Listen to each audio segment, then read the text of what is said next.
வணக்கம் centum app student. நான் உங்கள் கபிலன். நம்ம சென்டம் ஆப்லேருந்து டெய்லி கரண்ட் அஃபேர்ஸ் கொடுத்துட்டு இருக்கோம்.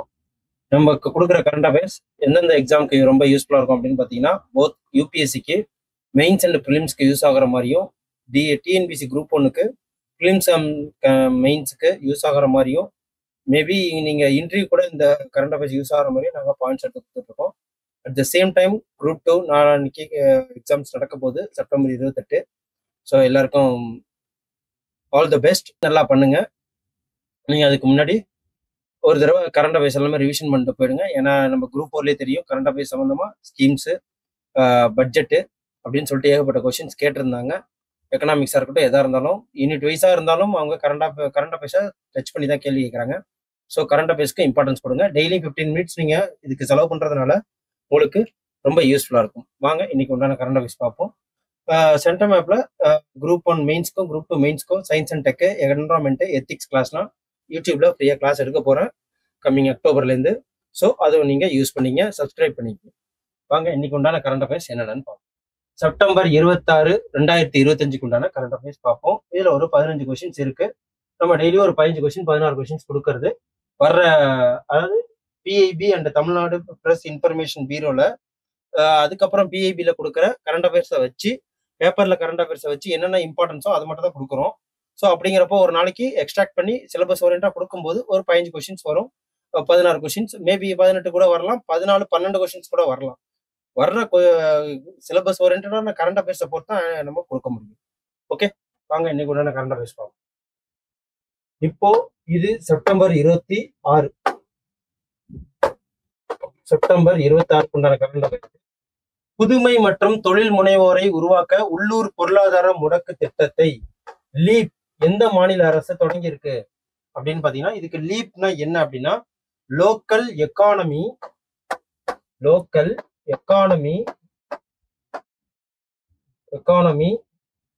அக்சலரேட்டர் ப்ரோக்ராம் அப்படிங்கறதா ஷார்ட் ஃபார்ம் தான் லீப். ஓகேவா? எங்க அப்படின்னா தெலுங்கானால, குஜராத், கர்நாடகா, மத்திய பிரதேஷ் இருக்கு. நான் தெலுங்கானான்னு மாற்றி சொல்லிட்டேன், கர்நாடகால. ஓகேவா? கர்நாடகால யாரோட ஆட்சி நடந்துட்டு இருக்கு? காங்கிரஸோட ஆட்சி தான் நடந்துட்டு இருக்கு. ஸோ இப்ப கூட கர்நாடகால என்ன, பெங்களூர் யூனிவர்சிட்டிக்கு மன்மோகன் சிங் யூனிவர்சிட்டின்னு சொல்லிட்டு பேர் மாத்திருக்காங்க. ஸோ இதெல்லாம் நீங்க தெரிஞ்சுக்கணும். லோக்கல் எக்கானமி அக்சலரேட்டர் லீப் இது என்ன அப்படின்னா, கர்நாடகால 5 ஆண்டுகளுக்கு 1000 கோடி முதலீட்டுல லீப் உள்ளூர் பொருளாதார முக்கிய திட்டம் என்ற திட்டத்தை தொடங்கியிருக்காங்க. 1000 கோடி முதலீட்டுல. இந்த திட்டம் உள்கட்டமைப்புக்கு இணை வேலை செய்யும் இடங்கள், வழிகாட்டுதல் மற்றும் சந்தை அனுகூலம் அப்படின்னு பாத்தீங்கன்னா, இது இங்கிலீஷ் என்ன சொல்லலாம் அப்படின்னு பாத்தீங்கன்னா, the program support tier 1 tier 2 towns. ஓகேவா? tier 1 tier 2 tier 2 towns, tier 3 town. ஓகேவா? டவுன்ஸ்க்கு இன்ஃப்ராஸ்ட்ரக்சர், கோவொர்க்கிங் ஸ்பேசஸ், மென்டார்ஷிப், இது எல்லாமே கொடுக்கறதான். அடுக்கு 2 உண்டான நகரங்களை இது குறிவைக்குது. தமிழ்நாட்டிலே எடுத்துக்கங்க, மெட்ரோபாலிட்டன் சிட்டி நல்லா வளருது. திருச்சி எடுத்துக்கிட்டீங்கன்னா பக்கத்துல பெல் கம்பெனி இருக்கு, வேலைக்கு போவாங்க. அதுக்கப்புறம் அங்க இது இருக்கு, பேர் என்ன, டிஃபென்ஸ், அந்த துப்பாக்கி தயாரிக்கும் தொழிற்சாலை இருக்கு, அங்க வேலைக்கு போவாங்க. அட் த சேம் டைம் அங்க நிறைய கடைகள் வந்துருச்சு. அதுக்கப்புறம் அங்க நிறைய என்னது டிமார்ட் போன்ற தளங்கள்லாம் வந்ததுனால, மங்கள் இருக்கிறதுனால அங்க நிறைய பேருக்கு வேலை வாய்ப்பு கிடைக்கும். அது மட்டும் இல்லாம இங்க சென்னைன்னு எடுத்துக்கிட்டீங்கன்னா, எப்படியோ எங்கேயோ இமிகிரேஷன் ஆவாங்க, நிறைய வேலைவாய்ப்புகள் இருக்கு, சாஃப்ட்வேர்ஸ் இருக்கு, ஃபேக்டரிஸ் இருக்கு, ஐசிஐ போன்ற ஃபேக்டரிஸ் இருக்கு, போர்ட் இருக்கு, ரயில்வே இது இருக்கு, பஸ்ஸஸ் இருக்கு, ஏகப்பட்ட விஷயங்கள் இருக்கு. அது மட்டும் இல்லாம திருப்பூர் எடுத்துக்கிட்டீங்கன்னா நூல் தொழிற்சாலை, கோயம்புத்தூர் எடுத்தீங்கன்னா அனைத்து விதமான ஸ்பேர் பார்ட்ஸ் அங்கே கிடைக்கும். அது ஒரு மெட்ரோபாலிட்டன் ஆஃப் இன் தமிழ்நாடு அப்படின்னு சொல்ற போது, நமக்கு இங்க கன்னியாகுமரி அந்த அளவுக்கு வளர்ந்துருக்கா அப்படின்னா இல்ல. மதுரை வளர்ந்துருக்கு. ஓகேவா? மதுரையிலேயே வளர்ந்துருக்கு அப்படின்னாலும் அது அப்பையிலேருந்தே உள்ள நகரங்கள், பாரம்பரிய நகரங்கள். ஸோ மற்ற ஏரியாவை ஏன் வளர்க்க ஆரம்பிக்கல அப்படின்னு சொல்லிட்டு நமக்கும் தெரியல. கரூர் வளரணும். டெல்டா ஏரியா என்ன வளர்ந்துருக்கு? இருக்கிறதுலே திருவாரூர் தான் லீஸ்ட். அதாவது வருஷத்துக்கு 1.20 லட்சம் தான் சம்பாதிக்கிறாங்க அப்படின்னுங்கிறப்போ, அது இருக்கிற டிஸ்ட்ரிக்ட்ல 38 டிஸ்ட்ரிக்ட்ல கம்மியா சம்பாதிக்கிற டிஸ்ட்ரிக்ட் எதுனா திருவாரூர். அதுக்கப்புறம் என்னன்னா விழுப்புரம். ஸோ பாத்துக்குங்க ஒரு பெர் கேபிட்டா இன்கம் எந்த அளவுக்கு கம்மியா இருக்குன்ட்டு. இத்தனைக்கும் இந்த இடத்துல யார் பிறந்திருக்காங்கன்னு சொன்னா முன்னாள் முதலமைச்சர் 5 வருஷம் இதுல முதலமைச்சரா இருந்திருக்காங்க. இப்ப கரண்ட் சிஎம்கே இந்த ஊர் தான், திருவாரூர் அட் திருக்கோவில பிறந்த ஊர் தான். ஸோ இங்க அங்கங்க திருவாரூர்ல என்ன இருக்கு அப்படின்னு பாத்தீங்கன்னா சென்ட்ரல் யூனிவர்சிட்டி இருக்கு. இதுல யார் வந்து பங்கு பெறுவாங்க அப்படின்னா பணம் சம்பாதிக்க முடியாது, பணம் அதுல படிக்கிறதுக்கு முடியும். ஸோ அதுக்கப்புறம் வந்து இது இருக்கு, மெடிக்கல் யூனிவர்சிட்டி இருக்கு. மெடிக்கல் யூனிவர்சிட்டியில படிக்க தான் வர முடியும். இதனால தொழில் வளம் எங்க பெருகும்? ஏதோ ஒரு ஃபேக்டரி வரணும், ஏதோ இண்டஸ்ட்ரி வரணும். இங்க என்ன இருக்கு அப்படின்னா நெல் கொள்முதல் நிலையம் இருக்கு. அதனால யாருக்கு என்ன லாபம்? கவர்மெண்ட்டுக்கு தான் லாபம். எடுத்து வேர் ஹவுசிங் பண்ணி வச்சுப்பாங்க தவிர மக்களுக்கு வாழ்வாதாரத்தை கொடுக்கணும், வேலை வாய்ப்பு கொடுக்கணும். ஸோ இதனால வேலை வாய்ப்பு இல்லாதனால அவங்க என்ன பண்ணுவாங்க? ஸோ இங்க சிஎம் இங்க பிறந்தாலும் இதை கண்டுக்கல, மக்களுக்கு வேலை வாய்ப்பு கொடுக்கல. இங்க ஒரு சாஃப்ட்வேர் கம்பெனி வந்திருக்கா, இங்க ஒரு ஃபேக்டரிஸ் இருக்கா, ஏன்னா ஏதோ ஒரு வேலைக்கு அவங்க போகணும். இதுல ஏதோ ஒரு எம்எஸ்எம்இ இங்க ஆரம்பிச்சிருக்காங்களா, ஏதோ ஒரு ஃபுட் இண்டஸ்ட்ரி ஆரம்பிச்சிருக்காங்களா, ஏதோ ஒண்ணு இருந்தா மட்டும்தான் நடக்க முடியும். ஓகேவா? அங்க ஒரு வேலைவாய்ப்பு நடக்கும். அவங்களால ஒரு குடும்பத்தை நல்லா பார்த்துக்க முடியும். அவங்க செலவு பண்ணுவாங்க. அதனால பெர் கேபிட்டா இன்கம் அதிகமாகும். ஸோ இப்படி அதை பேஸ் பண்ணி தான் இந்த லீப். ஓகேவா? மங்களூரில் உள்ள 3.5 ஏக்கர் தொழில்நுட்ப பூங்கா 3500 பேருக்கு இடத்தை வழங்கும். கர்நாடகா 3P இந்த இது வந்து மக்கள் கொள்கை பங்கேற்பு அப்படின்னு சொல்லுவாங்க. அது என்னன்னா people policy participation, 3P strategy. 3P ஸ்ட்ராட்டஜினா என்னன்னா பீப்புள், பாலிசி, பார்ட்டிசிபேஷன். ஸோ இது மெயின். 4 ஆண்டுகளில் 500 புதிய உலகளாவிய திறன் மையங்கள், ஜிசிசின்னு சொல்லுவாங்க. அது என்ன ஜிசிசினா global capability centre. Global capability சென்டரை ஆரம்பிச்சு 5 லட்சம் வேலைகளை உருவாக்குகிறது தான் இதோட மெயின் நோக்கமே. நல்லா நோட் பண்ணிக்கங்க. இதை நம்ம தமிழ்நாடு கவர்மெண்ட்டும் பார்க்கணும். இதை மாதிரி கொண்டு வர்றாங்களா என்னன்னா டயர் 2 டயர் 3 சிட்டியை நம்ம என்னைக்குமே ஃபோக்கஸ் பண்ணணும். ஃபுல்லா கடைகள் ஹோட்டல் இருக்குன்னா சம்பாதிக்காம யாரு போய் ஹோட்டல்ல சாப்பிடும்? சம்பாதிக்காம யாரு போய் கையில பணம் இல்லாம யாரு போய் கடையில பொருள் வாங்க முடியும்? அத்தியாவசிய பொருளை வாங்கலாம், அரிசி வாங்கலாம், சீனி வாங்கலாம். சீனி, பால் இதெல்லாம் கூட அத்தியாவசியம் தான் எனக்கு பொறுத்த வரைக்கும். ஸோ அரிசி வாங்கணும், ஏன்னா கலோரிஸ் வேணும், உயிர் பிழைக்கணும், எனர்ஜி வேணும், ப்ரோட்டீன்ஸ் வேணும். ஸோ அது பருப்புல இருக்கும், எல்லாமே இருக்கும். அது ரேஷன்ஸ் கடையில கிடைக்குது, பிடிஎஸ்ல கிடைக்குது. ஸோ இருந்தாலும் இதெல்லாம் நிறைய கடைகள் இருக்கும்போது ஆனா வேலை வாய்ப்பை உருவாக்கி அதுல இருந்து பணம் ஜென்ரேட் பண்றதை யார் செய்யணும்? கவர்மெண்ட் தான் செய்யணும். அது நடக்குதான்னா அது கேள்விக்குரிய. அப்புறம் சமீபத்தில் ஓய்வு பெற்ற சர்வதேச கிரிக்கெட் நடுவரான ஹெரால்டு டென்னிஸ் டிக்கி போர் தனது 92 வயதில் காலமானார். அவர் எந்த நாட்டை சேர்ந்தவர் அப்படின்னு பாத்தீங்கன்னா அவர் இங்கிலாந்து நாட்டை சேர்ந்தவர். ஓகேவா? இவரு இங்கிலாந்து நாட்டை சேர்ந்தவர். ஸோ இது ரொம்ப இம்பார்ட்டன்ஸ் கிடையாது. ஓகேவா? செப்டம்பர் 22 ஓய்வு பெற்ற சர்வதேச கிரிக்கெட் டிக்கி 92. இது ஆர்ஆர்பியில கேட்க சான்ஸ் இருக்கு. அவர் முதல் டெஸ்ட் போட்டி 1973 நடுவராக பணியாற்றினார். அடுத்த 23 ஆண்டுகள்ல அவர் 66 டெஸ்ட் போட்டியில இருந்தாரு. டிக்கின்னு வச்சுக்கோங்க. ஓகேவா? காலமானார் இங்கிலாந்து. இது வந்து ஆர்ஆர்பியில கேட்கலாம், டிஎன்பிசிலாம் இதில் டச்சே பண்ண மாட்டாங்க. சமீபத்தில் முதன்முறையாக அரிதான சிவப்பு கழுத்து பலர் நஞ்சர்யான் பறவை சரணாலயத்தில் காணப்பட்ட இந்த பறவை சரணாலயம் எந்த மாநிலத்துல இருக்கு? தமிழ்நாட்டுல. ஓகேவா? தமிழ்நாட்டு நியூஸ் இதுல கவர் பண்ணியாச்சா? எல்லா மாநிலத்தோட இம்பார்ட்டன்ட் நியூஸை கவர் பண்ணலாம். இது யூபிஎஸ்ல கேட்கலாம், குரூப் 1ல கேட்கலாம், மெயின்ஸ்ல கேட்கலாம். என்விரான்மெண்டல் நியூஸ் இது என்னன்னா ரெட் நெக்குடு. இது எப்படி சொல்லுவாங்க? ரெட் நெக்குடு ஹேலோரோப் நஞ்சரையான் பேர்ட் சாங்சுரியில இது காணப்பட்டிருக்கு. ஓகேவா? இந்த நஞ்சரையான் பேர்ட் சாங்சுரி எங்கேருந்து வந்திருக்கு அப்படின்னா சவுத் ஈஸ்ட் ஏஷியன் கண்ட்ரில இருந்து வின்டர் சீசன்ல வரும். இது வந்து எங்க இருக்கு அப்படின்னா திருப்பூர் சிட்டில. இந்த நஞ்சரையான் பறவை சரணாலயம் எங்க இருக்கு அப்படின்னா திருப்பூர்ல இருக்கு. ஓகே, அதையும் தெரிஞ்சு வச்சுக்கணும். பேர்ட் சாங்சுரி திருப்பூர்ல இருக்கு. திருப்பூர்ல நஞ்சரையான் பேர்ட் சாங்சுரி இருக்கு. ரெட் நெக்குடு ஓகே தமிழ்நாட்டுல இருக்கு. அரிய சிவப்பு கழுத்து பலரோப் பறவை தமிழ்நாட்டின் திருப்பூர் நகரில் உள்ள நஞ்சரையான் பறவை சரணாலயத்தில் காணப்பட்டிருக்கு. இது கொஸ்டின்ஸ்ல கேள்விப்படுற சான்சஸ் இருக்கு. அது மட்டும் இல்லாம ஏன்னா தமிழ்நாடு நியூஸ் யூபிஎஸ்சி கேள்வி வைப்பாங்க. Environment news. இந்த பார்வையை திருப்பூர் இயற்கை சங்கத்தின் தலைவர் ரவீந்திரன் காமாட்சி உறுதிப்படுத்தினார். ஆர்க்டிக் பகுதியிலிருந்து சிவப்பு கழுத்து பலர் நிறம் இனப்பெருக்கம் செய்யறதுக்காக வின்டர் சீசன்ல இங்க வரும். ஓகே. அப்புறம் அடுத்த கொஸ்டின், சமீபத்துல இந்திய வேளாண் ஆராய்ச்சி கவுன்சில் எந்த நாட்டுடன் Maitri 2.0 Maitri 2.0 cross Maitri 2.0 cross incubation program which country? ஓகேவா, இது வந்து பிரேசில். இது வந்து மைத்ரினா என்ன அப்படின்னா, Indian council of agriculture research என்ன லான்ச் பண்ணுங்க, Indian council of agricultural research ஐசிஏஆர்னு சொல்லுவாங்க.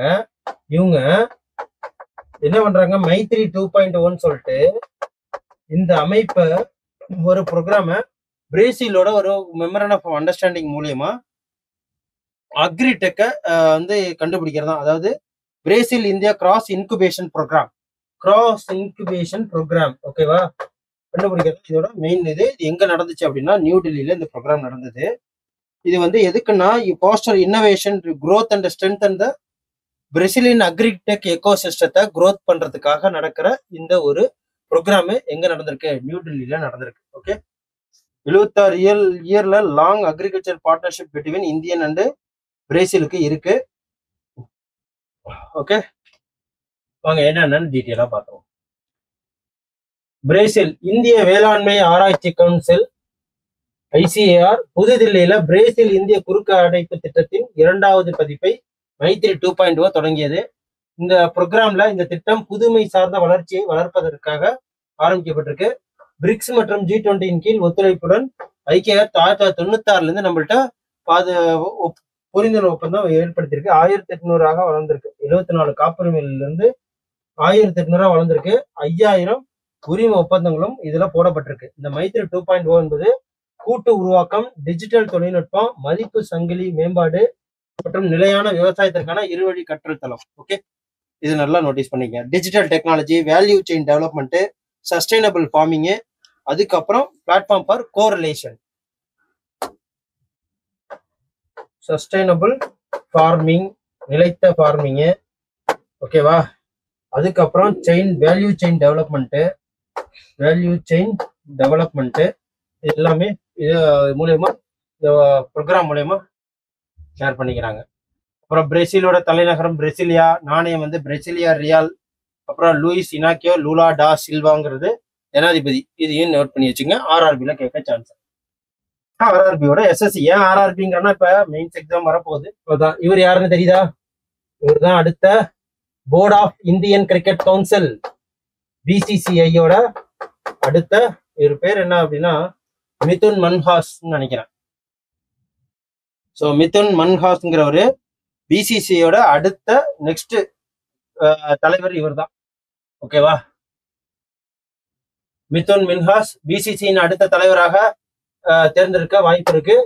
47 வயதுல முன்னாள் டெல்லி கேப்டன். செப்டம்பர் 28ஆம் தேதி மும்பையில் நடைபெறும் பிசிசியின் பொதுக்கூட்டத்துல போட்டியின்றி தேர்ந்தெடுக்கப்பட இருக்கிறாரு. எப்போ அப்படின்னா நாளைக்கா, செப்டம்பர் 28, நாளைக்கு ஞாயிற்றுக்கிழமை. மிதுன் மன்ஹாஸ் தனது நீண்ட மற்றும் இவர் வந்து ராஞ்சி ட்ரோஃபில வின் பண்ணியிருக்கிறார். ஜம்மு காஷ்மீரில் பிறந்திருக்கிறார். ஸோ இது மட்டும் நோட் பண்ணிக்கோங்க. அப்புறம் ரஞ்சி ட்ரோஃபில டெல்லி அணிக்கு கேப்டனாகவும் இருந்திருக்கிறார். புதுதில்லியின் உலக உணவு இந்தியா 2025 எந்த நாடு கூட்டாளி நாடுகளாக இருக்கும்? நியூசிலாந்து மற்றும் world food India 2025 September 25 September 25 venue Bharat மண்டபம். யார் அப்படின்னா நியூசிலாந்து மற்றும் சவுதி அரேபியா.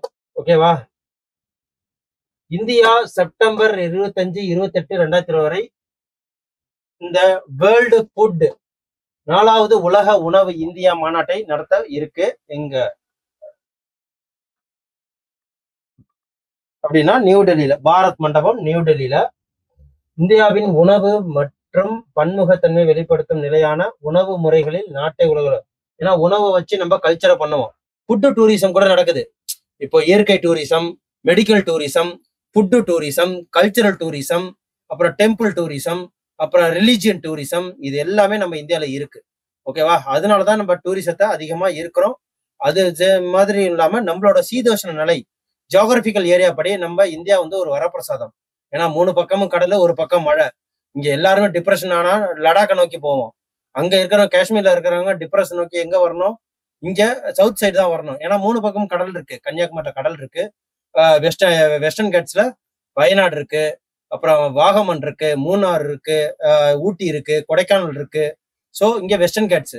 அதுவே சைடு இந்த சைடு வந்தீங்கன்னா, ஈஸ்ட் சைடு வந்தீங்கன்னா, கடற்கரை இருக்கு, தரங்கம்பாடி இருக்கு, வேளாங்கண்ணி இருக்கு. ரிலிஜியன் ஓரியன்டடாவும் ஒரு மதச்சார்பற்ற நாடாவும் இருக்கு.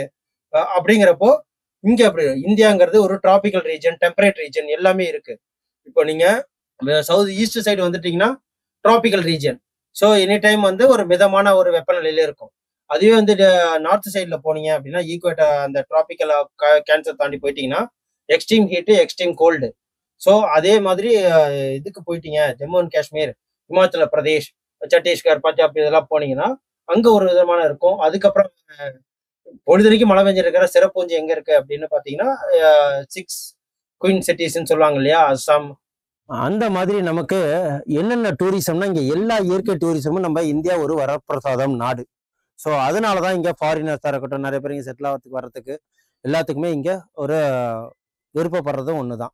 ஸோ அதே மாதிரி இப்போ ஃபுட் டூரிசம் நடக்குது நியூ டெல்லியில, அதையும் பார்த்துக்குங்க. இந்த நிகழ்வை யார் திறந்து வைக்கிறாங்க? பிரதமர் நரேந்திர மோடி. அவ்வளோ கல்ச்சர்லி நம்ம வந்து ரிலீஜியன் ஓரியன்டா, கல்ச்சர் ஓரியன்டா நம்ம அவ்வளவு இருக்கோம். ஸோ அதையும் பார்த்துக்குங்க. அப்புறம் முக்கிய நிகழ்வுகள்லாம் என்ன? உலக உணவு இந்தியா 2025 செப்டம்பர் 2025-28 வரை புதுதில்லியில உள்ள பாரத் மண்டபத்தில் நடைபெறும். பிரதமர் மோடி இந்த நிகழ்வை தொடங்கி வைப்பாரு. உணவு பதப்படுத்தும் தொழில்கள் அமைச்சகத்தால் ஏற்பாடு செய்யப்பட்டிருக்கு. கூட்டு நாடுகள் யாருன்னா நியூசிலாந்து மற்றும் சவுதி அரேபியா. கவனம் செலுத்தும் நாடுகள் ரஷ்யா, ஐக்கிய அரபு எமிரேட்ஸ், ஜப்பான் மற்றும் வியட்நாம். ஓகே, இது எல்லாத்தையும் நோட் பண்ணி வச்சுக்கோங்க. அடுத்த கொஸ்டின் போயிடுவோம்.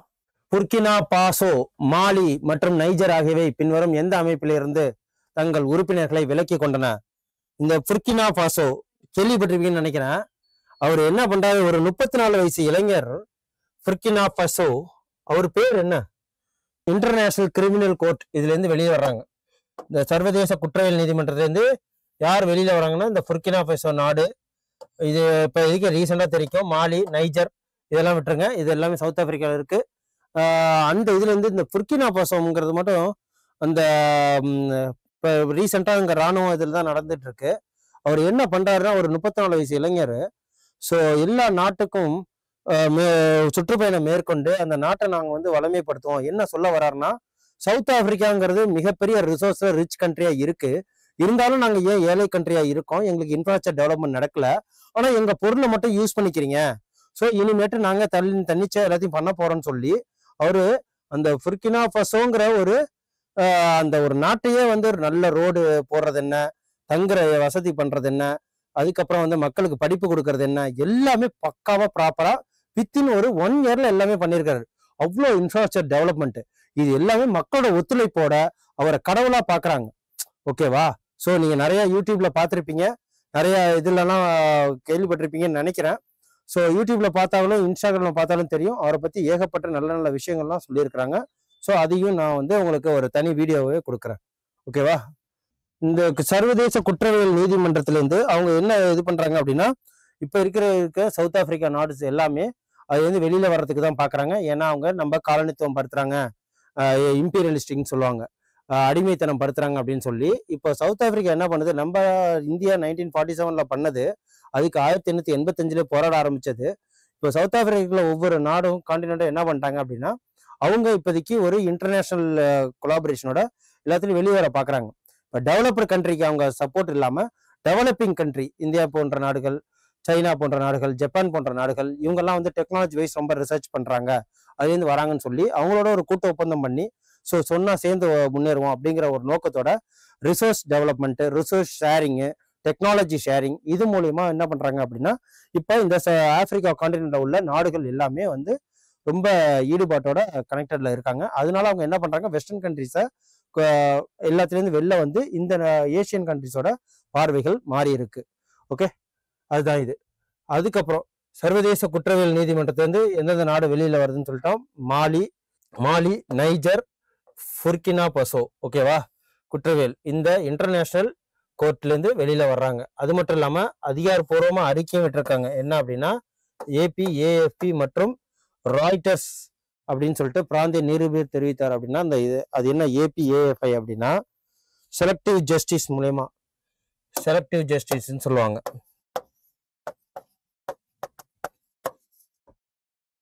செலக்டிவ் ஜஸ்டிஸ் மூலயமா நெப்போட்டிசம் நடக்குது அப்படிங்கிறதுனால இங்க அவங்களுக்கு எந்த ஒரு தீர்வும் கிடைக்க மாட்டேங்குதுன்னு சொல்லிட்டு அவங்க என்ன பண்றாங்க அப்படின்னா அதுல இருந்து வெளில வர்றாங்க. ஸோ இதுதான் அது. அப்புறம் சர்வதேச குற்றவியல் நீதிமன்றம் தலைமையகம் எங்க இருக்குன்னா த ஹேக், நெதர்லாந்துல இருக்கு. ஓகே, இது நோட் பண்ணிக்கங்க. ஹேக்.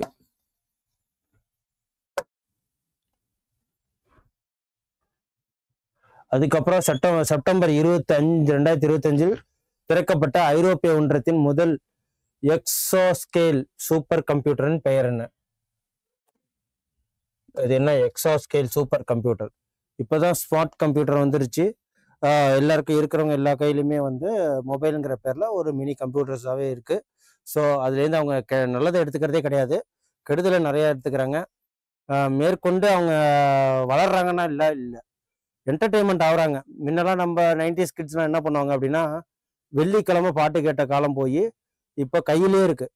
இப்போ கஷ்டப்பட்டாலும் உடனே மைண்டு டிப்ரெஷனாக இருக்குன்னு சொல்லிட்டு இன்ஸ்டாகிராம், யூடியூப்னு போய் பண்ணுறாங்க. ஆனால் இப்போ புதுசாக ஒன்று தமிழ்நாட்டில் போயிருக்கு. என்ன அதுன்னா மெடிக்கல் கோடிங் பண்ணவங்களும் சாஃப்ட்வேர் ஐடியில் வேலை பார்க்குறாங்கன்னு வந்துட்டாங்க. அதுக்கப்புறம் வந்து கேபிஓவில் வேலை பார்க்குறவங்க சாஃப்ட்வேரில் வேலை பார்க்குறேன்றாங்க. கம்ப்யூட்டருக்கு முன்னாடி உட்காந்துட்டாலே சாஃப்ட்வேரில் ஒர்க் பண்ணுறேன்றாங்க. ஆக்சுவலாக சாஃப்ட்வேர்ல ஒர்க் பண்றதுன்னா என்ன அப்படின்னா கோடிங்கை பில்ட் பண்றது. இதுலயே வந்து டெக்னிக்கல்னு இருக்கு, நான் டெக்னிக்கல்னு இருக்கு. ஆனா எல்லாத்துக்கும் பொதுவா என்ன பண்றாங்க அப்படின்னா கோடிங் அப்படிங்கிற மாதிரி மெயின் ஃப்ரேம் தெரிஞ்சவங்க, கோடிங் தெரிஞ்சவங்க. அதுக்கப்புறம் வந்து ஜாவா எழுதுவாங்க, ஸ்கிரிப்ட் எழுதுவாங்க. ஜாவா ஸ்கிரிப்ட்னு ஒன்று இருக்கு, லாங்குவேஜ் இருக்கு. அவங்க கோடிங்கை எழுதி கமாண்ட் கொடுத்து ஒரு சாஃப்ட்வேர் ரன் பண்ண வைக்கிறவங்க தான் சாஃப்ட்வேர்ல ஒர்க் பண்றதா அர்த்தம். ஓகேவா? இதுக்கு எடுத்தாலும் ஐடி, மெடிக்கல் கோடிங்கா இருந்தாலும் ஐடி, அதெல்லாம் எப்படி வருதுன்னு எனக்கும் தெரியல. இப்போ நான் வந்து கவர்மெண்ட் ஜாப்ல ஒர்க் பண்றேன். நான் வந்து ஒரு கலெக்டர் ஆஃபீஸ்ல வந்து ஒரு பியூனா இருக்கேன் அப்படின்னா கலெக்டர் ஆஃபீஸ்ல ஒர்க் பண்றேன்னு சொல்ல முடியுமா? பியூனா ஒர்க் பண்றதுன்னா கலெக்டர் ஆஃபீஸ்ல தான் ஒர்க் பண்றேன், ஆனா என்ன ஒர்க் பண்றேன்னு கேட்பாங்களா இல்லையா? நீ ஐடியில தான் இருக்க, ஐடியில என்னவா இருக்கு அப்படின்னு சொல்லிட்டு யாராவது கேட்கறாங்கன்னா அது இல்லை, ஏன்னா அது மறைக்கப்படுது. ஓகேவா? அடுத்த கொஸ்டின் போயிடுவோம். ஸோ இதுக்கு பேர் என்ன அப்படின்னா union. What is the name of European union first scale super computer? அதுக்கு பேர் வந்து ஜூபிட்டர். அதுக்கு பேர் வந்து ஜூபிட்டர்னு பேர் வச்சிருக்காங்க. ஓகேவா? ஜூபிட்டர்னா தெரியும், பிளானட். ஜூபிட்டர்னு பேர் வச்சிருக்காங்க. யார் அப்படின்னா ஃபர்ஸ்ட் எஸ்கேல் சூப்பர் கம்ப்யூட்டர். எப்போ அப்படின்னா செப்டம்பர் 2025. இதாவது செப்டம்பர் 2025 ஐரோப்பியின் முதல் எக்ஸைல் சூப்பர் கம்ப்யூட்டர் ஜெர்மனியில் தொடங்கப்பட்டிருக்கு. ஓகேவா?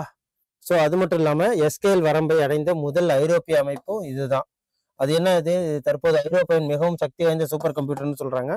இது என்ன அப்படின்னா எஸ்கேல் ஜூபிட்டர் காலநிலை மாடலிங் மற்றும் வானவியல் முன்னறிவிப்பின்றி இந்த ஏஐ நுண்ணறிவோட இதை வந்து இந்த சூப்பர் கம்ப்யூட்டர் தயாரிச்சிருக்காங்க. அதனாலதான்.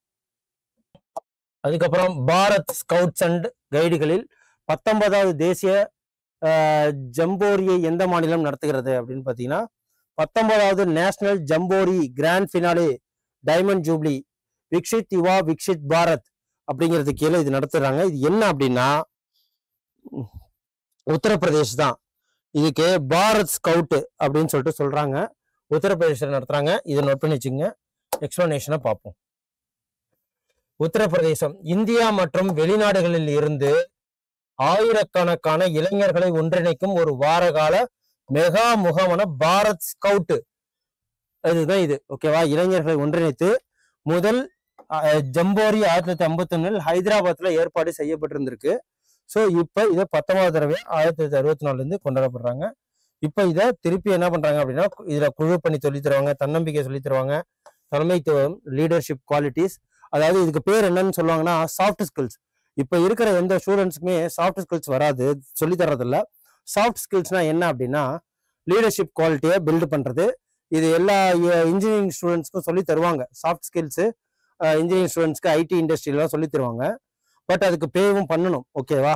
சாஃப்ட் ஸ்கில்ஸ் தெரிஞ்சா ஈஸியாக அவங்க வேலை கிடைக்க வாய்ப்பு இருக்கு. ஓகேவா? ஸோ எப்படி ஒரு கண் பார்வை, எப்படி ஒரு வார்த்தை உச்சரிப்பு, கம்யூனிகேஷன் ஸ்கில்லு, யாருக்கு எப்படி ரெஸ்பெக்ட் கொடுக்கணும், எப்படி அமரணும், யாரை எப்படி அணுகணும் அப்படின்னு சொல்றது தான் இந்த சாஃப்ட் ஸ்கில்ஸ். ஓகேவா? இது தெரிஞ்சா ஒருத்தவங்களோட மனசை நம்ம ஈஸியாக கவர் பண்ணலாம். அது மூலியமா நமக்கு வேலை வாய்ப்பு கிடைக்க இருக்கு. அது மூலியமா நமக்கு கேரக்டர் சேஞ்ச் பண்றவங்க இருக்கு. ஸோ டிசிப்ளினை பத்தி சொல்லி தருவாங்க, பஞ்சுவாலிட்டியை பத்தி சொல்லி தருவாங்க. ஸோ வேலைக்குன்னு வந்துட்டா எதையும் ஒப்பேத்தாம இந்த ப்ராப்பரிட்டி அப்படின்னு சொல்லுவாங்க, அதை வந்து சொல்லி தர்றதா இந்த சாஃப்ட் ஸ்கில்ஸ். அது மூலியமா சொல்லி தராங்க. ஓகே, அதான் சொல்லிட்டாங்க பாருங்க. ஐம்பொறியில் சாகச விளையாட்டு, அறிவியல், கலாச்சாரம், நடவடிக்கைகள், அதே நேரத்துல ஒழுக்கம். சாஃப்ட் ஸ்கில்லாம் ஒழுக்கம் வந்துடும். ஒழுக்கம், குழு பணி, தன்னம்பிக்கை, தலைமைத்துவம், இதெல்லாம் சொல்றது தான் இந்த நிகழ்ச்சி. நல்லா பார்த்து நோட் பண்ணிக்கங்க. அப்புறம் சமீபத்தில் எந்த நாடு யூபிஐ கட்டணத்தை ஏற்க தொடங்கியது? இப்ப ரீசெண்டா பிரான்ஸ் பார்த்தோம் இல்லையா? இப்போ பிரான்ஸுக்கு அப்புறம் கத்தாரும் இதுல சேர்ந்துட்டாங்க. யூனிஃபைடு பேமெண்ட் சிஸ்டத்துல இப்போ போன வாரம் நம்ம என்ன பார்த்தோம் அப்படின்னா, பிரான்ஸ் இதை ஏத்துக்கிட்டாங்க. யூனிஃபைடு பேமெண்ட் இதுல நம்ம பே பண்ணலாம் அப்படிங்கிறது. அதே மாதிரி இதுல இப்போ கத்தாரும் இதை ஏத்துக்கிடுச்சு. ஓகே, கல்ஃப் கண்ட்ரி ஏத்துக்கிட்டு இந்திய பயணிகள் இப்போது கத்தாரில் யூபிஐ பயன்படுத்தலாம். கத்தார் டியூட்டி ஃப்ரீ பணம் செலுத்தும் முதல் வணிகராக மாறியிருக்கு. என்பிசிஐ இன்டர்நேஷனல் மற்றும் கத்தார் நேஷனல் வங்கி இதை வந்து ஒப்புக்கொண்டிருக்கு. ஓகேவா? கியூஆர் குறியீட்டின் வழியாக யூபிஐ ஏற்றுக்கொண்டு இது பண்ணிருக்கு. இந்தியாவின் மிகவும் வெற்றிகரமான ஒருங்கிணைந்த கட்டண யூபிஐ முதல் ஆப்பிரிக்க நாடு நமீபியா, அதுக்கப்புறம் முதல் யூரோப்பிய நாடு பிரான்ஸ், இப்போ வந்து கத்தார். ஓகே, சமீபத்தில் இந்திய அரசு பாதுகாப்பு படை தலைவர் சிடிஎஸ் யாரு? இவர் வந்து தற்போதைய பாதுகாப்பு படைத்தலைவர் சிடிஎஸ் யாரு அப்படின்னா ஜெனரல் அனில் சௌஹான். ஜெனரல் அனில் சௌஹான் இவர் வந்து chief of defence staff. Chief of defence staff general Anil சௌஹானை நியமனம் பண்ணியிருக்காங்க, அப்பாயின்மெண்ட் பண்ணியிருக்காங்க. ஜெனரல் அனில் சௌஹான் அமைச்சரவை நியமன குழு அப்பாயின்மெண்ட் கமிட்டி மூலமா இந்த சிடிஎஸோட தலைவரை அப்பாயின் பண்ணியிருக்காங்க. இவர் மே 30, 2026 மறு உத்தரவு வர வரைக்கும் இவர் தான் வந்து தலைவராக இருப்பார். ஓகேவா? பிபின் ராவத், ஜெனரல் பிபின் ராவத் ஜனவரி 2020 முதல் டிசம்பர் 21 வரை ஹெலிகாப்டர் விபத்தில் இறக்கும் வரை இந்திய ஆயுத படைகளின் முதல் பாதுகாப்பு படை தலைவராக சிடிஎஸ் பணியாற்றினார். ஓகேவா? இப்ப எங்க அவர் இறந்தார்னா நீலகிரிஸ்ல தான் இறந்தாரு. ஓகே, அந்த பொறுப்புக்கு யார் வந்திருக்காங்க அப்படின்னா இவர் முப்படைகளுக்கும் தளபதி மாதிரி. ஸோ இப்ப இதுல ஜெனரல் அனில் சௌஹான் வந்திருக்காரு. ஜெனரல் அனில் சௌஹான் வந்திருக்காரு. இது ரொம்ப இம்பார்ட்டன்டான நியூஸ்.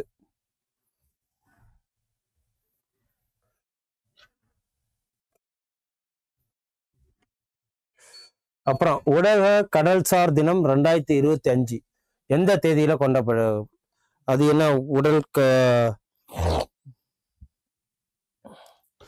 அதுக்கப்புறம் வேற இதுலலாம் 25 செப்டம்பர். ஓகேவா? நேஷனல் மேரிடைம் டே 25 செப்டம்பர் கொண்டாடப்படுது. நேஷனல் மேரிடைம் டே 5th ஏப்ரல்னு சொல்றாங்க. ஆனா 25th செப்டம்பர் என்ன அப்படின்னா இது வந்து உலக கடல்சார் தினம். இது நேஷனல் மேரிடைம் டே. ஓகேவா? இது வந்து இந்திய மேரிடைம் டே தான் 5th ஏப்ரல். இதையும் நோட் பண்ணி வச்சுங்க. அதே மாதிரி உலக கடல்சார் தினம் தான் வந்து செப்டம்பர் 25. ஓகேவா? செப்டம்பர் 25 இதையும் நோட் பண்ணி வச்சுங்க. உலக கடல்சார் தினம். இந்த ஆண்டு உலக கடல்சார் தினத்தின் கருப்பொருள் என்ன அப்படின்னு பாத்தீங்கன்னா தீம் மட்டும் தெரிஞ்சா போதும். அவர் ஓஷன், அவர் ஆப்ளிகேஷன், அவர் ஆப்பர்ச்சுனிட்டி. ஓகே, அவர் நமது பெருங்கடல், நமது கடமை, நமது வாய்ப்பு. அவர் ஓஷன், அவர் டியூட்டி, அவர் ஆப்பர்ச்சுனிட்டி. இவ்வளவுதான். ஓகே, இது வந்து கடலோட முக்கியத்துவம், அதோட என்வரான்மெண்ட், இதெல்லாம் சேஃப்கார்ட் பண்றது என்னென்ன அப்படின்னு சொல்லிட்டு இதுல சொல்லியிருக்காங்க. அப்புறம் அடுத்து ஆசியாவின் மிகப்பெரிய ரயில் செயல்பாட்டு கட்டளை மையம் எந்த மாநிலத்தில் திறக்கப்பட்டிருக்கு அப்படின்னு பாத்தீங்கன்னா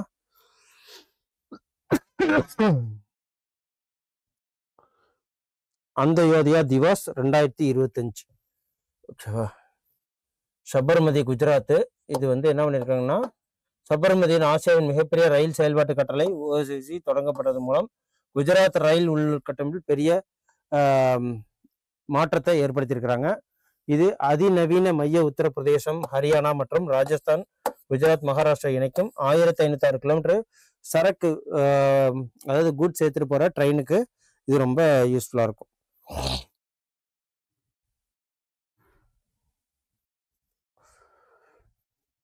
அதுக்கப்புறம் உலக நுரையீரல் தினம் 2025 எந்த தேதியில கொண்டாடப்படுது அப்படின்னு பாத்தீங்கன்னா 25 செப்டம்பர் உலக நுரையீரல் தினம். ஓகேவா. இந்த நுரையீரல் தினம் 25 செப்டம்பர். இது ரொம்ப முக்கியம். சுவாச ஆரோக்கியம் குறித்த விழிப்புணர்வை ஏற்படுத்தும் தனிநபர் சமூக பொறுப்பை ஊக்குவிக்கிறதுக்காக இந்த நாளை கொண்டாடப்படுது. ஸோ இந்த இதுல ஹெல்தி லங்ஸ் ஹெல்தி லைஃப்ங்கிறதா theme. Healthy lungs healthy life இதுதான் இதோட தீம். இதை நோட் பண்ணி வச்சுக்கிட்டா போதும். ஸோ செப்டம்பர் 25 என்னென்னலாம் நாள் கொண்டாடுறாங்க அப்படின்னா, உலக மாரிடைம் டே, அதையும் நோட் பண்ணி வச்சுக்கோங்க. இது வேர்ல்டு, இது வந்து 25 லங்ஸ் டே. ஓகேவா. இதுவும் வேர்ல்டு லங்ஸ் டே தான். அடுத்தது பண்டிட் தீனதயாள் உபாத்யாயின் எந்த பிறந்த நாளை குறிக்கும் வகையில் அந்தயோதயா திவாஸ் 2025 செப்டம்பர் 25 கொண்டாடப்படுகிறது. இந்த அந்தயோதயா திவாஸ் அப்படிங்கிறது அவரு 109வது பிறந்த நாளை குறிக்கிறது. இவரோட 109வது பிறந்த நாளை முன்னிட்டு அந்தயோதயா திவாஸ் கொண்டாடப்படுது. அந்தயோதயா திவாஸ் செப்டம்பர் 25, 2025 அனுசரிக்கப்படுகிறது. தொலைநோக்கு பார்வை என்ன அப்படின்னா, அரசியல் சிந்தனையாளர் இவர், தத்துவ ஞானி, சைக்காலஜிஸ்ட், ஒருங்கிணைந்த மனிதநேயத்தை இவர் ஒரு RSSல இருந்திருக்கிறாரு. ஸோ அந்தயோதயா என்ற சொல் கடைசி நபரின் எழுச்சியை குறிக்கிறது. ஓகேவா. அந்தயோதயங்கிற வார்த்தை கடைசி நபரின் எழுச்சி. The term Antyodaya means rise of the last person. Rise of the last person. Rise of the last person அப்படிங்கிறது தான் மீனிங். ஓகேவா. சமூகத்தின் ஏழ்மையான மற்றும் மிகவும் ஒதுக்கப்பட்ட பிரிவுகளுக்கு போராடுறதா இந்த அந்தயோதயா திவாஸ். இது 2014ஆம் ஆண்டிலே இந்திய அரசு இவரது நினைவாக செப்டம்பர் 25 அந்தயோதயா திவாஸுங்கிற டேவை கொண்டாட ஆரம்பிச்சிட்டாங்க. இது மட்டும் நோட் பண்ணி வச்சுக்கோங்க. 2014 உலகக்கோப்பை வென்றவரும் பெயரின் மியூனிக் ஜஹானுமான ஜெரோம் ஃபேக்டிங் 34 வயதில் ஓய்வு பெறுகிறார். எந்த விளையாட்டுலேருந்து, இதில் பார்த்தாலே தெரியும் எந்த விளையாட்டுலேருந்து அவர் ஓய்வு பெறுகிறார் அப்படின்னா, ஸோ இதெல்லாம் பார்த்தாலே தெரியுதா, இது எல்லாமே ஃபுட்பால். ஓகேவா. கால்பந்து. ஸோ அவ்வளோதான். செப்டம்பர் 26க்கான கரண்ட் அஃபேர்ஸ். செப்டம்பர் 27க்கு உண்டான கரண்ட் அஃபேர்ஸ் பார்ப்போம். ஓகே. இன்னைக்கு நம்ம பார்க்க போகிறது செப்டம்பர் 27வது அடுத்த கரண்ட் அஃபேர்ஸ் பார்க்க போகிறோம். ஃபர்ஸ்ட் கொஸ்டின், இதில் ஒரு 15 கொஸ்டின்ஸ் இருக்கு. இதையும் சேர்த்து பார்த்துருவோம். மொத்தம் இன்னைக்கு 30 கரண்ட் அஃபேர்ஸ். ஒரு அரை மணி நேரம் தான் செலவு பண்ண போறீங்க. அதாவது யுனெஸ்கோ உலக பாரம்பரிய தலங்கள்ல தற்காலிக பட்டியலில் சமீபத்தில் சேர்க்கப்பட்ட வர்க்கலா கிளிஃப். ஓகேவா. இது எங்க இருக்கு அப்படின்னா கேரளால. இந்த கொரோனா காலங்கள்ல இது மிகப்பெரிய விஷயமா பேச ஆரம்பிக்கப்பட்டது. யூடியூப்ல கொரோனா காலங்கள்ல இருந்தா என்ன ஆனிச்சு, டிப்ரெஷன் ஆயிடுச்சு, லடாக் போறேன் அப்படின்னு சொல்லிட்டு சில பேர், அவங்க பேர் வந்து டிடிஎஃப் வாசன் அண்ட் இன்னொருத்தர் பேர் என்ன, இதெல்லாம் கூட ரஷ்யாலாம் போய் டூர் போயிட்டு வந்தாரு, அவர் பேர் மறந்துடுச்சு. So many persons. ஓகேவா. ஸோ நிறைய பேர் வந்து இவங்கனால, இந்த இன்ஃபியூஸ்னால யார் வந்து ரொம்ப லாபம் அடைஞ்சாங்கன்னா, KTM owners, Royal Enfield owners, அதுக்கப்புறம் வந்து அந்த 350cc மேல பைக் யாரெல்லாம் வெளியிட்டாங்களோ அது அந்த பைக்ல உள்ள எல்லா ஓனர்ஸுமே ரொம்ப இதானாங்க. ஏன்னா கடனை உடனே வாங்கி ஏகப்பட்ட பேர் பசங்க இந்த பைக் ரைடுன்னு சொல்லிட்டு, அது மட்டும் இல்ல டெக்கத்லான் அப்பதான் ரொம்ப ஃபேமஸ் ஆயிடுச்சு.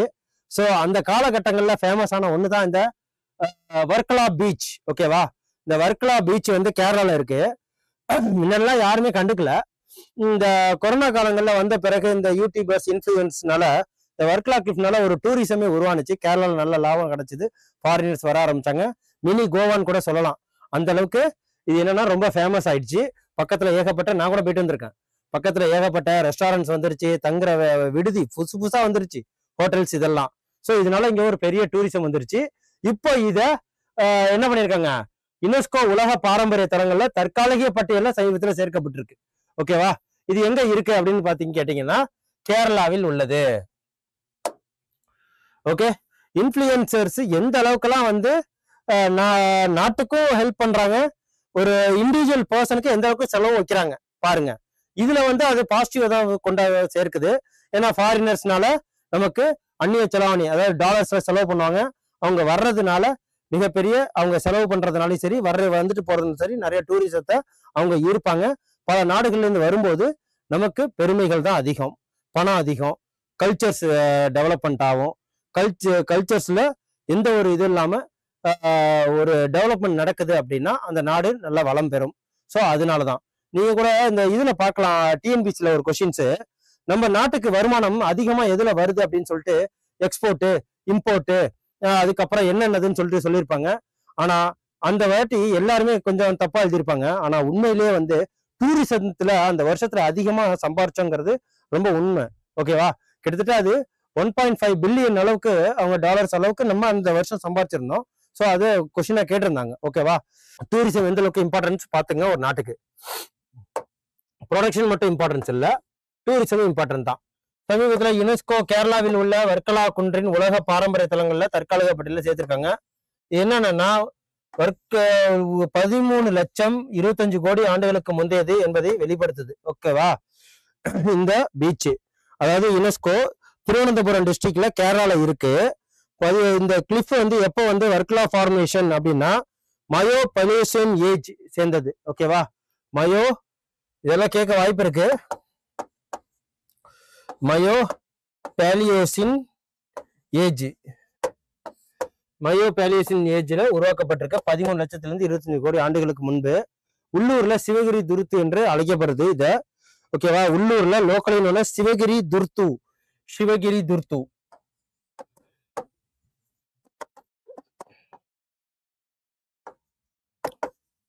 இந்த குன்றின் லேட்ரைட் மற்றும் வண்டல் அடுக்குகள் புதைப்படிவங்கள் மற்றும் பண்டைய காலநிலையின் தடயங்களை கொண்டிருக்கு.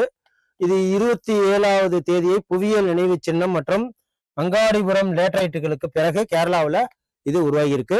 ஸோ இது எல்லாரும் ஒரு தடவை பார்க்கறது நல்லது. ஏன்னா மைண்ட் ரொம்ப ரிலாக்ஸ் ஆகும். ஏன்னா இது வந்து பீச் அந்த அளவுக்கு அப்படி இருக்கும். நானும் போயிட்டு வந்திருக்கிறேன், அதனால சொல்றேன். இந்த கிளிஃப்னா என்ன அப்படின்னா ஸ்டீப்பா இருக்கும். அதாவது கிளிஃப்னா என்ன, இப்ப பீச்னாலே லேண்ட் இருக்கும், அப்படியே இப்படி வரும். மெரினா பீச்லாம் பார்த்துருப்பீங்க, கடல் இருக்குமா. இது என்னன்னா ஒரு மலை இருக்கும், பட்டாலும் அப்படியே வெட்டி இருக்கும், இந்த இடத்துல தண்ணி நிற்கும். இதுதான் கிளிஃப். ஓகேவா? மலையோ லேண்டோ ஏதோ ஒண்ணு படாலும் வெட்டி இருக்கும், இங்க கடல் இருக்கும், அதுதான் கிளிஃப். இங்க இது நம்ம எட்டி பார்க்கலாம், டைவ் அடிக்கலாம், என்ன வேணாலும் பண்ணலாம். ஸோ இதுல ஒரு பாறை என்பது செங்குத்தான பாறை முகம் அல்லது சரிவு பகுதியாகும். பொதுவாக காலப்போக்கில் பாறை அடுக்குகளின் அரிப்பு, நீர் மற்றும் பனியின் செயல்பாட்டின் மூலம் உருவாகிறது. கடற்கரையோரங்கள் இருக்கிறதுனால இதுக்கு பேர் கிளிப். ஆற்றங்கரை அல்லது மலைத்தொடர்கள் காணப்படுறது. இது வந்து பெரும்பாலும் அதிர்ச்சியூட்டும் இயற்கை காட்சிகளை என்ற மற்றும் பல்வேறு தாவர மற்றும் விலங்கினங்களுக்கு வாழ்விடங்களாக இது செயல்படுது. ஓகேவா? ஸோ இது வந்து United nation educational scientific and cultural organisation இதை தற்காலிக பட்டியலில் சேர்த்திருக்கு. இது எப்ப ஆரம்பிக்கப்பட்டது யுனெஸ்கோ அப்படின்னா 16 நவம்பர் 1979. ஓகேவா? United nation special history agency. இதோட ஹெட் குவார்டர்ஸ் பாரிஸ் அண்ட் பிரான்ஸ்ல இருக்கு. இப்போதைக்கு இதோட டைரக்டர் ஜெனரலா யார் இருக்காங்க அப்படின்னா ஆட்ரே ஆசோலே அப்படிங்கிறவரு இருக்கிறாரு. ஓகேவா? அப்புறம் சுஜலாம் பாரத் உச்சி மாநாடு எந்த அமைச்சகத்தால் வழிநடத்தப்பட்ட தேசிய முயற்சியாக இது இருக்கு? அது என்ன? சுஜலாம் அப்படின்னு சொல்லுவாங்க. Ministry of Jal Shakti. இத வந்து மினிஸ்ட்ரி ஆஃப் ஜல் சக்தி. ஓகேவா? சுஜலாம், ஜலம்னாலே தண்ணி. ஓகேவா? அதை வச்சு நம்ம கொஞ்சம் ஜலம் கொடுங்கோ அப்படின்னு சொல்லுவாங்களா. உச்சி மாநாடு எந்த அமைச்சகத்தால் இது பண்ணா ஜல் சக்தி அமைச்சகம் தான். ஓகேவா? இது மத்திய அரசு ஆணையம் உச்சி மாநாடு 2025 திறமையான நீர் மேலாண்மைக்கான தொழில்நுட்பத்தை என்ற தலைப்புல இந்த மீட்டிங் நடந்திருக்கு.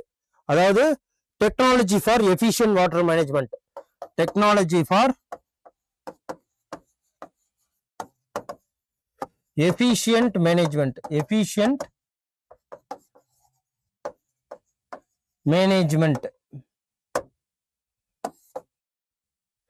சுஜலம் பாரத் உச்சி மாநாடு என்பதும் ஜல்சக்தி அமைச்சகத்தால் நிதி ஆயோக்கால் ஒருங்கிணைக்கப்பட்ட ஒரு தேசிய முயற்சி. இது நீர் மேலாண்மை, சுகாதாரம் மற்றும் நிலையான நடைமுறையில் கவனம் செலுத்துகிறது. ஓகேவா? பிரதமரின் தொலைநோக்கு பார்வைக்கு ஏற்பட தேசிய கொள்கை வகுப்பில் அடிமட்ட கண்ணோட்டங்களை இது கொண்டு வந்து கொடுக்குது. இந்தியாவின் முதல் டுகோங் பாதுகாப்பு காப்பகத்தை அங்கீகரிக்கும் திட்டத்தை சர்வதேச இயற்கை பாதுகாப்பு ஒன்றியம் IUCN, அதாவது international union for conservation of nature, international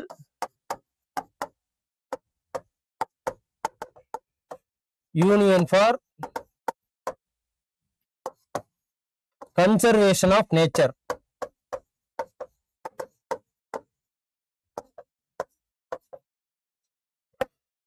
conservation of nature முறையாக ஏற்றுக்கொண்டது வளைகுடா பகுதிகளில்.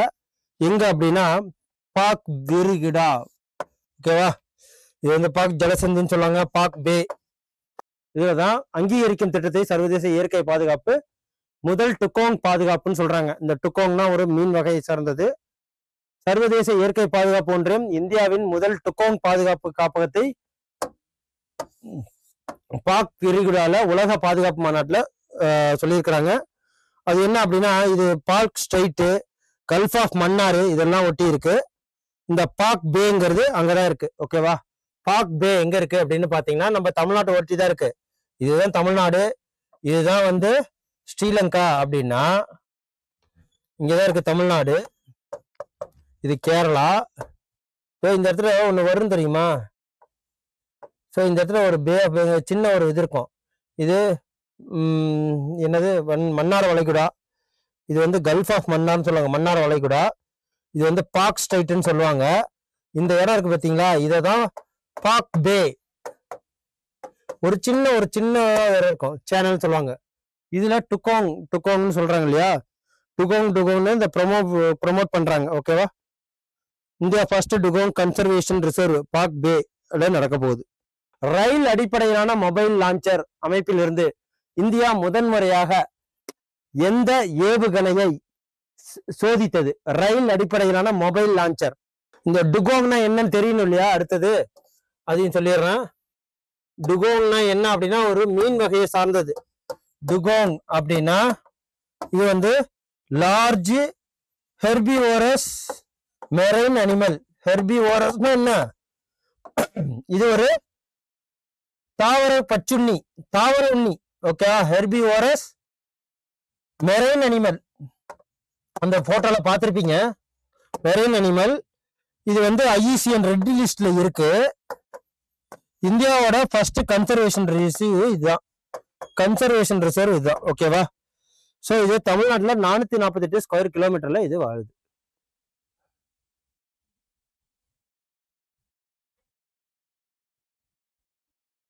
சோ அதான் இது வந்து டுகோங்கிறது ஒரு மெரைன் மீன் மாதிரி இருக்கும். ஓகேவா?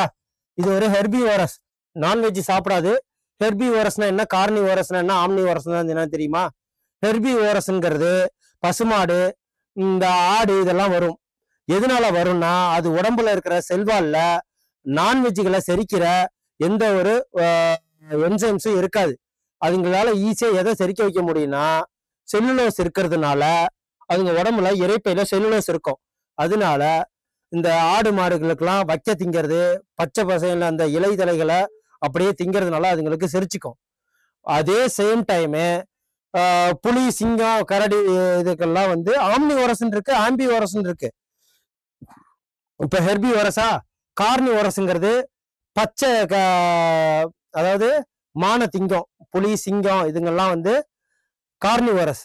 இதுங்கெல்லாம் வந்து என்ன பண்ணோம் அப்படின்னா ஹைனாஸ் போன்ற விலங்கினங்கள்லாம் வைல்ட் அனிமல்ஸ் சொல்லுவாங்க. பச்சையா பிடிச்சி காய்கறி திங்க, அதுக்குள்ள பிடிச்சி மசாலா தடவி நீங்க இந்த கோழி எல்லாம் கொடுத்தா கூட திங்காது. நீங்க பச்சை ஆடு கொடுங்க, பச்சை கோழி கொடுங்க, பச்சையா இருக்கிற மானு வேட்டையாடி சாப்பிட்றதுல அதுங்களுக்கு உடனே செரிச்சிரும். அதே மாதிரி மனிதர்களுக்கு என்னன்னா ரெண்டுத்தையுமே செரிக்கிற இது இருக்கு. நம்மலாம் ஆம்னி வாரஸ்ல வருவோம். எதனால அப்படின்னா பச்சை இலைதலைகளை திங்கிறோம், எக்ஸாம்பிளுக்கு கருவேப்பிலை திங்கிறோம், இது அது பேர் என்ன, நீம் லீஃப், வேப்பலையை திங்கிறோம், செரிச்சுக்கும். அதே சேம் டைமு அருகம்புல்லு தின்னா கூட செரிச்சுக்கும், அதை ஜூஸ் குடிச்சு குடிக்கிறோம், செரிச்சுக்கிறோம். அதே மாதிரி நமக்கு இப்போ வெளியிலலாம் வந்து பச்சை மீனை திங்கிறாங்க, பச்சை ஆட்டை திங்கிறாங்க. இப்போ சவுத் ஆப்பிரிக்காவில் கூட பச்சை இதை வந்து மாட்டுக்கறியை ஏதோ ஒரு டிப் பண்ணி சாப்பிட்டு அதையும் செரிச்சுக்கிறாங்க. அதே மாதிரி அதெல்லாம் ஒன்றும் நம்ம உடம்புல வயிற்றுல என்ன இருக்கு, பைல் ஜூஸ்ல என்ன இருக்குன்னா ஹைலி கான்சென்ட்ரேட்டிக் ஆசிடான HCl இருக்கு. அதனால ஈஸியாக செரிச்சு விட்டுரும். ஓகேவா? நீங்க சமைச்சு சாப்பிட்டாலும் சரி, சமைக்காம சாப்பிட்டாலும் சரி. அதே மாதிரி வந்துருவோம். மனிதர்கள் கார்னிவோரஸ்ல இருப்பாங்க, இது ஹெர்பிவோரஸ். இதுங்க என்ன சாப்பிடும் அப்படின்னா வெஜிடேரியன் மட்டும்தான் சாப்பிடும். ஓகே தானே? டுகோங் பாத்துக்குங்க. அப்புறம் ரயில் அடிப்படையிலான மொபைல் லான்ச்சர் அமைப்பிலிருந்து இந்தியா முதன்முறையாக எந்த ஏவுகணையை வெளியிடுது அப்படின்னு பார்ப்போம். அக்னி பிரைம். ஓகேவா? இந்த அக்னி பிரைம்னா,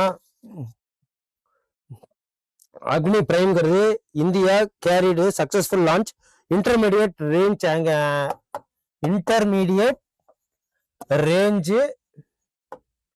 அக்னி பிரைம். ஓகேவா? இது வந்து ரயில் பேஸ்டு மொபைல் லான்ச்சர்.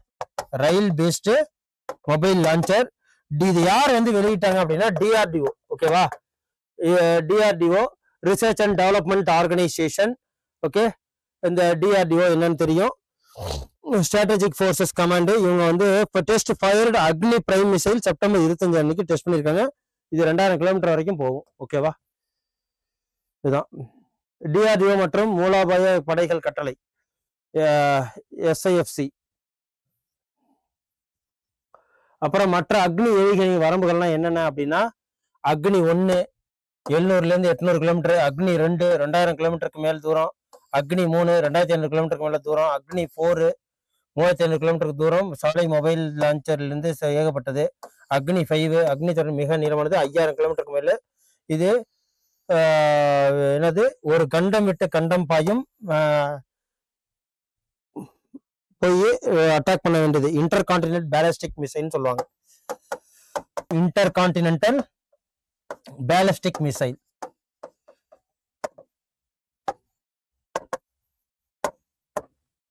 ஓகேவா? இன்டர் கான்டினென்டல் பேலிஸ்டிக் மிசைல்னு சொல்லுவாங்க. சரக்கு மற்றும் சேவை வரி மேல்முறையீட்டு தீர்ப்பாயம் சமீபத்தில் அதிகாரப்பூர்வமாக திறக்கப்பட்டது. இது ஒரு முதன்மை அமர்விலிருந்து இந்த GST சரக்கு மற்றும் சேவை வரி. ஓகேவா? என்னன்னா யூனியன் ஃபினான்ஸ் மினிஸ்டர் இப்போ ரீசெண்டா வந்து குட்ஸ் அண்ட் சர்வீஸ் டேக்ஸ் அப்பலிட்டி அந்த GST ரிஃபார்ம் சொன்னாங்க இல்லையா, அந்த இதுல இருந்து ஒன் நேஷன் ஒன் ஃபாரம்ங்கிற மாதிரி. ஓகேவா? ட்ரிபியூனல். இது government of ministry of finance department revenue launch of the government service tax appellate tribunal. ஓகேவா? எங்க வந்து அப்படின்னா நியூ டெல்லியில இந்த ட்ரிபியூனல் ஆரம்பிக்கிறாங்க. இது என்னென்னு பார்த்துருவோம். இந்தியாவின் GST பயணத்தில் ஒரு குறிப்பிடத்தக்க மைல்கல்லை குறிக்கும் வகையில மத்திய நிதியமைச்சர் GST அப்பலேட்டரி ட்ரிபியூனல்னு சொல்லுவாங்க இதை. ஓகேவா? தொடங்கி இருக்கிறாங்க. மறைமுக வரி முறையில் சர்ச்சை தீர்வை நெறிப்படுத்தவும் நம்பிக்கையை வழிபடுத்தவும் இந்த தீர்ப்பாயம் ஆரம்பிக்கப்பட்டிருக்கு. மேல்முறையீடு அல்லது திருத்த அதிகாரிகளால் நிறைவேற்றப்பட்ட உத்தரவுகளுக்கு எதிரான முறையீடுகளை விசாரிக்க இது உருவாக்கியிருக்காங்க. GST வரி சட்டம் 2017 நிறுவப்பட்ட ஒரு சட்டப்பூர்வ அமைப்பு இந்த ட்ரிபியூனல். ஓகேவா? இதுக்கு என்ன டேக்லைன்னா இந்தியா முழுவதும் GST தகராறுகளுக்கு ஒரு நாடு ஒரு மன்றம் அப்படிங்கிற ஒரு ஒற்றை ஒருங்கிணைந்த மேல்முறையீட்டுக்காக இதை ஆரம்பிக்கப்பட்டிருக்கு. AT மூலமா தீர்ப்புகளை எளிமையா முடிக்கிறதுக்கும் எளிமைப்படுத்தவும் டிரான்ஸ்பரன்சி இருக்கவும் இது ஒரு நகரிக் தேவை பவ அப்படிங்கிற ஒரு பிரின்சிபலோட ஒரு குறிக்கோள். அப்படின்னா நாகரிக் அண்ட் தேவோபவா, நாகரிக் தேவோபவா அப்படிங்கிற ஒரு பிரின்சிபலோட இதை வடிவமைச்சிருக்காங்க. ஓகேவா? இது கேட்க வாய்ப்பு இருக்கு, நோட் பண்ணி வச்சுக்கோங்க. அடுத்து டுகாங் என்றால் என்ன, அதை ஆல்ரெடி சொல்லிட்டேன், அதனால தேவையில்லை. செப்டம்பர் 2025 பிரதமர் நரேந்திர மோடி தலைமை தாங்கிய பிரகதி கூட்டத்தில் எந்த பதிப்பில் தோராயமாக 65,000 கோடி மதிப்புள்ள 8 முக்கியமான திட்டங்கள் மதிப்பாய்வு செய்யப்பட்டிருக்கு. பிரகதி மீட்டிங்ல மறுபகுப்பாய்வு செய்யப்பட்டிருக்குன்னா 49வது செப்டம்பர் 2025 பிரதமர் மோடி பிரகதி முழு வடிவம் செயல்திறனுக்கான நிர்வாகம் மற்றும் சரியான நேரத்தில் செயல்படுகிறது. செப்டம்பர் 24 நடைபெற்ற பிரகதியின் 49வது கூட்டத்துல இந்த 8 முக்கியமான உள்கட்டமைப்பு திட்டங்களை பிரதமர் நரேந்திர மோடி சொல்லியிருக்கிறார்.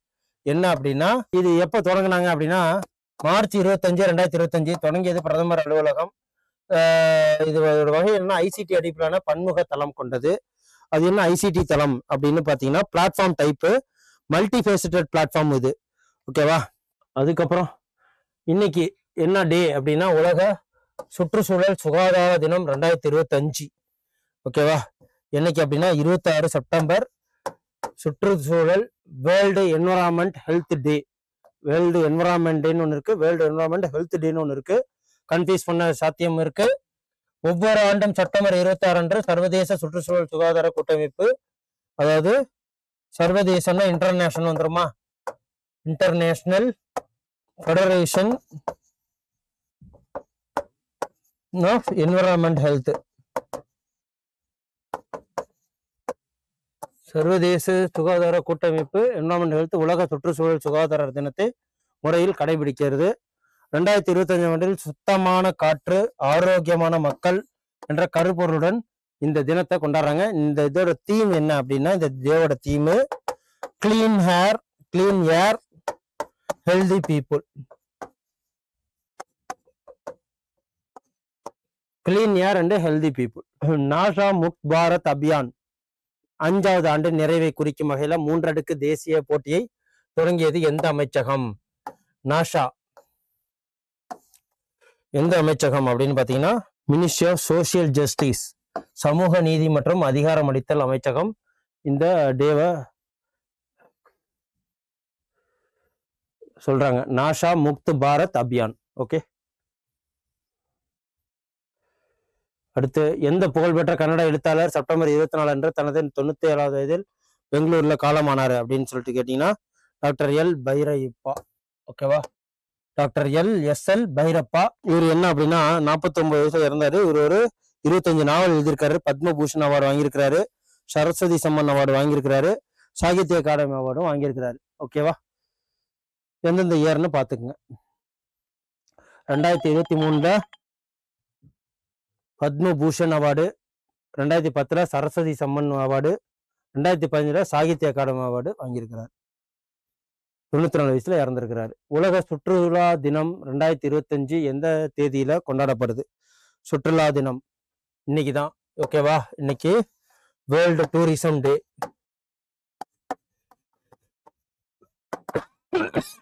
வேர்ல்டு டூரிசம் டே. இதோட தீம் என்ன அப்படின்னு பாத்தீங்கன்னா, tourism and sustainable transformation. Sustainable transformation அப்படின்னு சொல்லுவோம். Transformation, sustainable transformation, world tourism டே இன்னைக்கு. இது செப்டம்பர் 27 ஒவ்வொரு வருஷமும் கொண்டாடப்படுறது. இது என்னத்துக்காக அப்படின்னா, drive sustainable development and tourism as the create global connection. Tourism தான் ஒரு குளோபல் கனெக்ஷனை உருவாக்கும் அப்படின்னு சொல்லிட்டு சொல்லப்படுது. ஓகேவா? ஸோ இப்போ கூட அந்த இதுல ஐயூசிஎன் யுனெஸ்கோல கொண்டு வந்ததுக்கு பாரம்பரியத்தினால நம்மளுக்கு எந்த அளவுக்கு உண்டாகுது அப்படின்னு சொல்லிட்டு சொன்னோம் இல்லையா, அதே மாதிரிதான் இந்த ஆண்டின் கருப்பொருள் சுற்றுலா மற்றும் நிலையான மாற்றம். ஓகேவா? என்னன்னா டூரிசம் அண்ட் சஸ்டைனபிள் டிரான்ஸ்ஃபர்மேஷன். அப்புறம் செப்டம்பர் மாத்திரம் முக்கியமான நாட்கள்லாம் இது. ஸோ இதெல்லாம் நோட் பண்ணி வச்சுக்கோங்க. அப்புறம் உலகளாவிய டிஜிட்டல் நாடோடி அறிக்கை 2025 இந்தியாவின் தரவரிசை என்ன? அது என்ன? டிஜிட்டல் நாடோடி குளோபல் டிஜிட்டல் நொமேட் ரிப்போர்ட்னா என்ன? புதுசா இருக்குல்ல, குளோபல்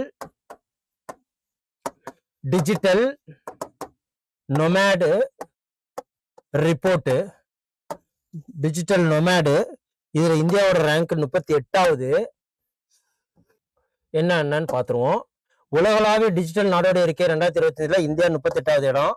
இந்த டிஜிட்டல் நாடோடிகளுக்கான சிறந்த 40 நாடுகள்ல ஒன்றாகும்.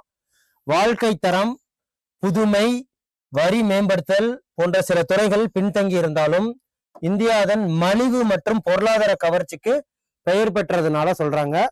ஸோ இதை இங்க பொருளுக்காக வராங்க இல்லையா, தரவரிசையில் 38வது மதிப்பெண், ஒட்டுமொத்தமாக 84.85.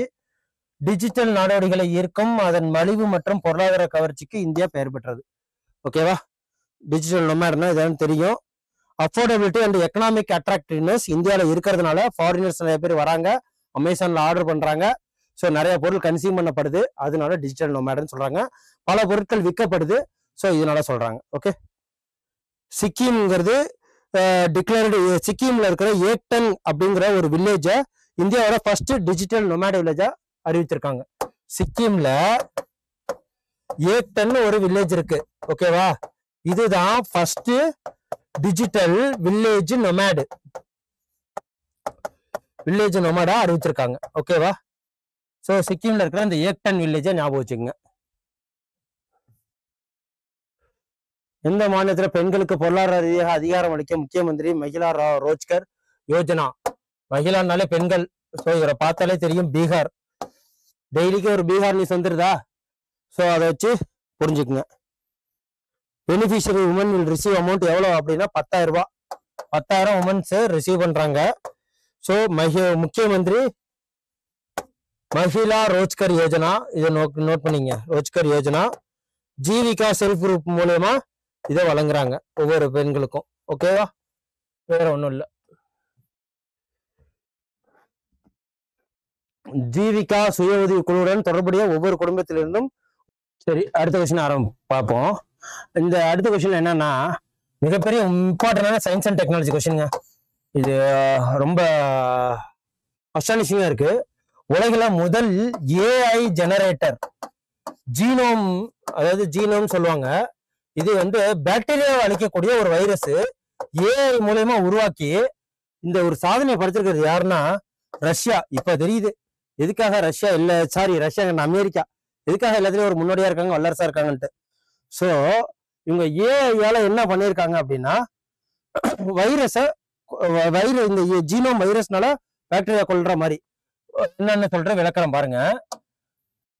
அமெரிக்காவில் இருக்கிற கலிபோர்னியாவின் பாலோ ஆல்டோவில் ஸ்டான்ஃபோர்டு பல்கலைக்கழகம் ஆர்க் நிறுவனம் முதல் ஏஐயால் உருவாக்கப்பட்ட வைரஸ் மரபணுவை உருவாக்கியிருக்காங்க. ஓகேவா, ஒரு வைரஸை உருவாக்கி அது பாக்டீரியாவை அழிக்கும். முதல் முறையாக பாக்டீரியாவை கொல்லக்கூடிய வைரஸ்களை உருவாக்க விஞ்ஞானிகள் ஏஐயை பயன்படுத்தியிருக்காங்க. இந்த ஸ்டான்ஃபோர்டு பல்கலைக்கழகம் ஆர்க் நிறுவனம் சேர்ந்து இந்த ஆராய்ச்சியில இணைந்து மேற்கொண்டதன் விளைவா பாக்டீரியாவை குறிப்பாக குறிவைக்கும் வைரஸ்களை உருவாக்க ஜெனரேட்டிவ் ஏஐ மாதிரிகளை உருவாக்கி அதுல வெற்றியும் கண்டிருக்காங்க. இந்த கண்டுபிடிப்பு மருந்து பாக்டீரியாக்களை எதிர்த்து போராடுவதற்கான புதிய நம்பிக்கைகளை எழுப்பி இருக்கு.